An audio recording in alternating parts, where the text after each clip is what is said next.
Let's shift focus onto this now. Energy activists are calling for a shift away from fossil fuels and a gradual transition to renewable energy and green economies. They say this is key to limiting climate change.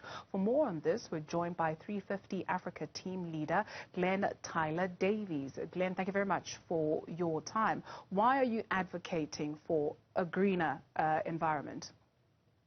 Thank you so much for having me, and good afternoon. I think the time has come for a greener environment, as you say.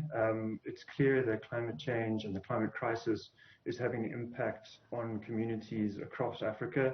I'm based in Southern Africa, and we've seen cyclones hit Mozambique, as well as the ongoing drought in the center of South Africa. So these are real impacts that are affecting people, that are costing lives, and so a switch to renewable energy is very important, and we must make sure that move is a just transition to renewable energy and away from fossil fuels.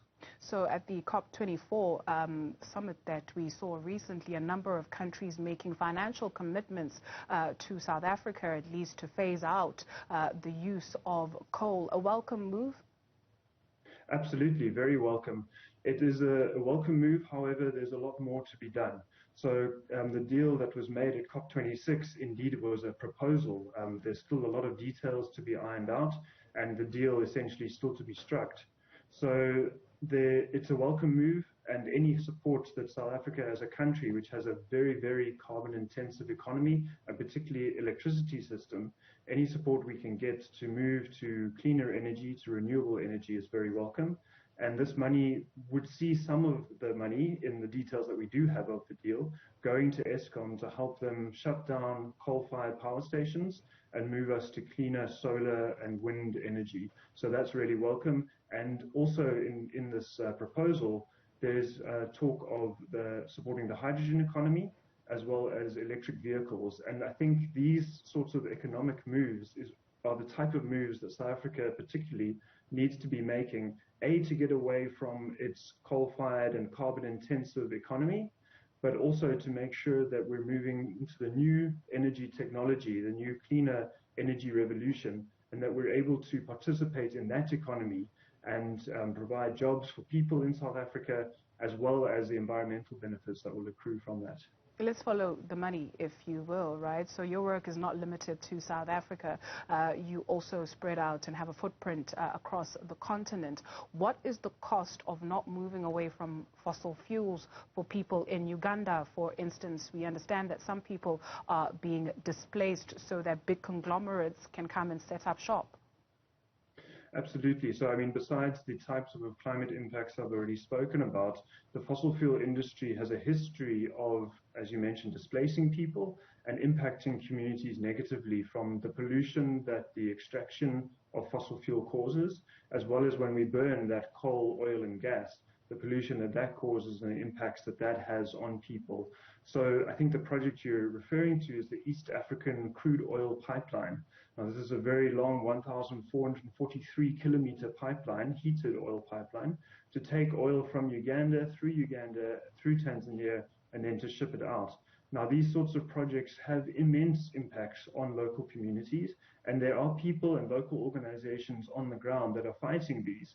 But something that we as 350africa.org lend to this fight is to try and stop the money pipeline that funds the actual pipeline. So, for instance, in South Africa, the Standard Bank is funding projects all over Africa, including the East African crude oil pipeline. And we're saying that if they want to walk the talk in terms of climate, then these big financiers, the big banks, need to make sure that they distance themselves from these sorts of projects, from fossil fuel projects, and back cleaner, renewable energy, which is not only, again, better for the environment, it can provide electricity and energy to people in Africa directly where they need it. So it's distributed energy provision. And if we're going to eliminate energy poverty across Africa, which is something that we really need to do, then we can really have a win-win situation in terms of eliminating energy poverty and moving to cleaner energy production. Glen, what's energy poverty? Energy poverty is a concept that people aren't able to access energy because it's too expensive or because they don't have physical access. So there are a lot of people in the world who don't have access to the electricity and the energy that they need to live their lives, to cook food, to heat water, to do all of these sorts of things that I think a lot of us take for granted.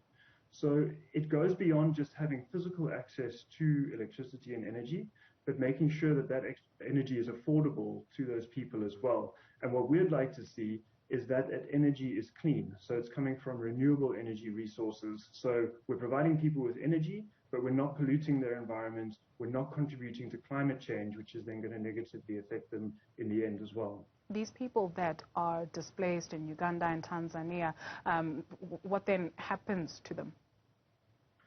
So they would be moved to different places. Essentially, they're being displaced to make room for this pipeline that I've been talking about. So companies like Total want to build this pipeline through these countries.